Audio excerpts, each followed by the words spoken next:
Welcome back. ಶಿವಪರ ಶಿವಲಿಂಗದ ದೇವರ ಅನುಭವದ ಕುರಿತು ಬಸವಾದಿ ಶರಣರ 20 ವಚನಗಳನ್ನು ನೋಡೋಣ.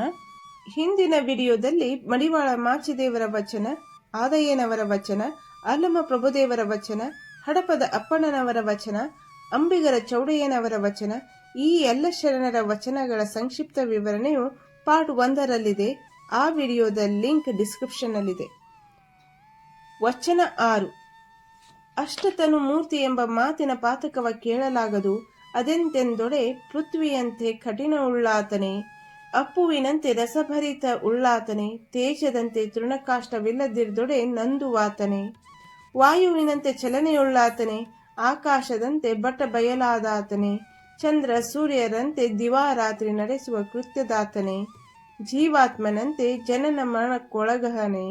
ಇದು ಕಾರಣವಾಗಿ ಕೂಡಲ ಚನ್ನ ಸಂಗಮ ದೇವ, ನೀವು ನಿಮ್ಮಂತೆ ಉಳಿದವೆಲ್ಲವೂ ನೀವಿರಿಸಿದಂತೆ. ಚನ್ನಬಸವಣ್ಣನವರ ವಚನವಿದು. ಕೂಡಲ ಚನ್ನ ಸಂಗಮ ದೇವ ಎಂಬ ಅಂಕಿತ ನಾಮದೊಂದಿಗೆ ಚನ್ನಬಸವಣ್ಣನವರು ವಚನಗಳನ್ನು ರಚಿಸಿದ್ದಾರೆ. ಈ ವಚನದಲ್ಲಿ ಶರಣರು ಶಿವನನ್ನ ಅಷ್ಟಮೂರ್ತಿ ಎಂದು ಸೀಮಿತವಾಗಿ ವಿವರಿಸುವ ಕಲ್ಪನೆಯನ್ನ ಪ್ರಶ್ನಿಸುತ್ತಾರೆ. ಚನ್ನಬಸವಣ್ಣನವರು ಪರಶಿವನನ್ನು ಭೂಮಿ, ನೀರು, ಅಗ್ನಿ, ಗಾಳಿ, ಆಕಾಶ, ಸೂರ್ಯ, ಚಂದ್ರ ಅಥವಾ ಜೀವ ಎಂಬ ರೂಪಗಳಿಗೆ ಸೀಮಿತಗೊಳಿಸಲಾಗದು. ಅವನು ಇವೆಲ್ಲವನ್ನೂ ಮೀರಿ ನಿಂತಿರುವ ನಿರಾಕಾರ, ಅನಂತ ಮತ್ತು ಪರಿಪೂರ್ಣ ಪರಮತತ್ವ ಎಂದು ಈ ವಚನದ ಮೂಲಕ ತಿಳಿಸುತ್ತಾರೆ. ಇದೇ ರೀತಿ ಬಸವಾದಿ ಶರಣರ ಶಿವಪರಶಿವ ದೇವರ ಅನುಭವದ ಮುಂದಿನ ವಚನಗಳನ್ನು ನೋಡೋಣ.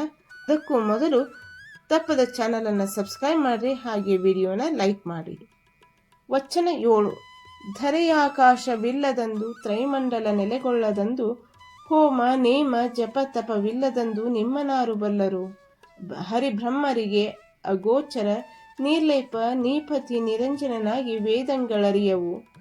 ಶಾಸ್ತ್ರ ಶ್ರುತಿ ಸ್ಮೃತಿಗಳು ನಿಮ್ಮನರಿಯವು. ಗಗನ ಕಮಲ ಕುಸುಮ ಪರಿಮಳದತ್ತಲೂ ಗುಹೇಶ್ವರ ನಿಮ್ಮ ನಿಲವನಾರು ಬಲ್ಲರು. ಅಲ್ಲಮ ಪ್ರಭುದೇವರ ವಚನವಿದೆ. ಅಲ್ಲಮ ಪ್ರಭುದೇವರು ಗುಹೇಶ್ವರ ಎಂಬ ಅಂಕಿತ ನಾಮದೊಂದಿಗೆ ವಚನಗಳನ್ನು ರಚಿಸಿದ್ದಾರೆ. ಈ ವಚನದಲ್ಲಿ ಅಲ್ಲಮ ಪ್ರಭುದೇವರು ಸೃಷ್ಟಿಗೆ ಮುಂಚೆ ಇದ್ದ ಪರಮಾತ್ಮನ, ಪರಶಿವನ ಮಹಿಮೆ ಅಳತೆಗೂ ನಿಲುಕದ್ದು ಎಂದು ಹೇಳುತ್ತಾರೆ. ವೇದ ಶಾಸ್ತ್ರ ದೇವತೆಗಳಿಗೂ ಆತನ ಸಂಪೂರ್ಣ ಸ್ವರೂಪ ತಿಳಿಯದು. ಭಕ್ತಿ ಮತ್ತು ಆತ್ಮಾನುಭವದಿಂದ ಮಾತ್ರ ಪರಶಿವಲಿಂಗದ ದೇವರ ಅರಿವು ಸಾಧ್ಯ ಎಂಬ ಸಂದೇಶವನ್ನ ಈ ವಚನದಲ್ಲಿ ನೀಡುತ್ತಾರೆ. ವಚನ 8. ಆದಿವಸ್ತು ಅನಾದಿವಸ್ತು ಎಂದೆರಡು ಭೇದವ ಮಾಡಿದಲ್ಲಿ ತನ್ನಿರವಿನ ಭೇದವೋ, ವಸ್ತುವಿನ ಸ್ವರೂಪದಂಗವೋ ಇಕ್ಷುದಂಡಕ್ಕೆ ಕಡೆ ನಡು ಮೊದಲಲ್ಲದೆ ಸಕ್ಕರೆಗುಂಟೆ. ಆದಿ ಅನಾದಿ ವಸ್ತುವೆಂಬುದು ತನ್ನೆಯ ಚಿತ್ತದ ಗೊತ್ತಲ್ಲದೆ ಅದು ನಿಶ್ಚಯವಲ್ಲ. ಈಶಾನ ಮೂರ್ತಿ ಮಲ್ಲಿಕಾರ್ಜುನ ಲಿಂಗ ಏಕಮೂರ್ತಿ ಸ್ವಯಂಭೂ. ಶಿವಲಿಂಗ ಮಂಚಣ್ಣನವರ ವಚನವಿದು. ಈಶಾನ ಮೂರ್ತಿ ಮಲ್ಲಿಕಾರ್ಜುನ ಲಿಂಗ ಏಕಮೂರ್ತಿ ಎಂಬ ಅಂಕಿತ ನಾಮದೊಂದಿಗೆ ಶಿವಲಿಂಗ ಮಂಚಣ್ಣನವರು ವಚನಗಳನ್ನು ರಚಿಸಿದ್ದಾರೆ. ಶಿವಲಿಂಗ ಮಂಚಣ್ಣನವರು ಈ ವಚನದಲ್ಲಿ ಪರಮತತ್ವ, ಆದಿ ಅಂದ್ರೆ ಆರಂಭ ಮತ್ತು ಅನಾದಿ ಅಂದ್ರೆ ಆರಂಭವಿಲ್ಲದ್ದು ಎಂಬ ಭೇದವನ್ನು ಮಾಡುವುದೇ ಅಜ್ಞಾನ. ಪರಮಶಿವನಿಗೆ ಆರಂಭ, ಅಂತ್ಯ, ಆದಿ, ಅನಾದಿ ಎಂಬ ಭೇದಗಳಿಲ್ಲ. ಇವೆಲ್ಲವೂ ಮಾನವನ ಮನಸ್ಸಿನ ಕಲ್ಪನೆಗಳು.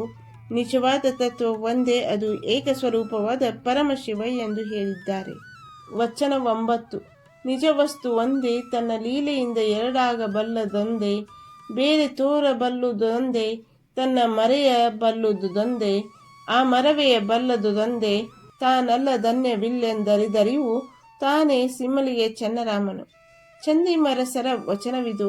ಸಿಮ್ಮಲಿಗೆ ಚನ್ನರಾಮ ಎಂಬ ಅಂಕಿತ ನಾಮದೊಂದಿಗೆ ಚಂದಿಮರಸರು ವಚನಗಳನ್ನು ರಚಿಸಿದ್ದಾರೆ. ಈ ವಚನದಲ್ಲಿ ಚಂದಿಮರಸ ಶರಣರು ಶಿವ ಪರಶಿವಲಿಂಗದ ತತ್ವದ ಏಕತೆಯನ್ನು ವಿವರಿಸುತ್ತಾರೆ. ಪರಶಿವನು ಒಂದೇ ನಿಜ ವಸ್ತು. ಅವನೇ ಶಿವನಾಗಿ, ಲಿಂಗನಾಗಿ, ಜೀವನಾಗಿ ಕಾಣಿಸುತ್ತಾನೆ. ಭೇದಗಳು ಕಾಣುವುದು ಲೀಲೆಯಿಂದ ಮಾತ್ರ.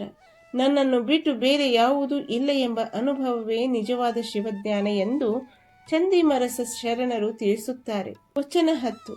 ಆದಿ ಅನಾದಿಗಳಿಲ್ಲದಂದು ಕೂಡಲ ಸಂಗಯ್ಯನಿದ್ದ ತನ್ನ ತಾನೇನೆಂದು ಅರಿಯದಂತೆ ಆದಿ ಅನಾದಿಗಳಿಲ್ಲದಂದು ಸದಾಶಿವನಿಲ್ಲದಂದು ಶಿವನಿಲ್ಲದಂದು ಏನೆಂಬುದೇನು ತಾನಿಲ್ಲದಂದು ಕೂಡಲ ಸಂಗಯ್ಯ ತನ್ನ ತಾನೇನೆಂದು ಅರಿಯನೆಂದು.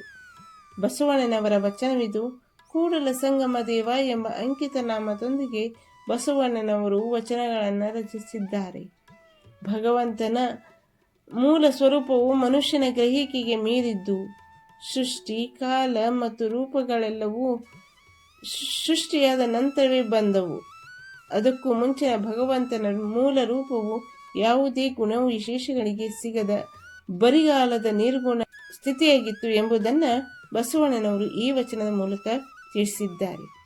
ಶಿವ ಪರಶಿವನ ಅನುಭವದ ಕುರಿತು 2 ವಿಡಿಯೋದಲ್ಲಿ 10 ವಚನಗಳ ಬಗ್ಗೆ ಸಂಕ್ಷಿಪ್ತವಾಗಿ ವಿವರಿಸಲಾಗಿದೆ. ಈ ವಿಡಿಯೋ ಬಗ್ಗೆ ನಿಮ್ಮ ಅನಿಸಿಕೆಯನ್ನು ತಿಳಿಸಿ. ಹಾಗೆಯೇ ನಿಮಗೆ ಈ ವಿಷಯದ ಮೇಲೆ ತಿಳಿದಿರುವ 2 ವಚನಗಳನ್ನು ಕಮೆಂಟ್ ಮೂಲಕ ತಿಳಿಸಿ. ಉಳಿದ ವಚನಗಳನ್ನು ಮುಂದಿನ ಭಾಗದಲ್ಲಿ ನೋಡೋಣ. ಬಸವಾದಿ ಶರಣರ ವಚನಗಳಿಗಾಗಿ ಚಾನಲನ್ನು ಸಪೋರ್ಟ್ ಮಾಡಿ. ಹಾಗೆಯೇ ವಿಡಿಯೋನ ಲೈಕ್ ಮಾಡಿ, ಶೇರ್ ಮಾಡಿ ಮತ್ತು ಚಾನಲನ್ನು ಸಬ್ಸ್ಕ್ರೈಬ್ ಮಾಡಿ. Thank you for watching.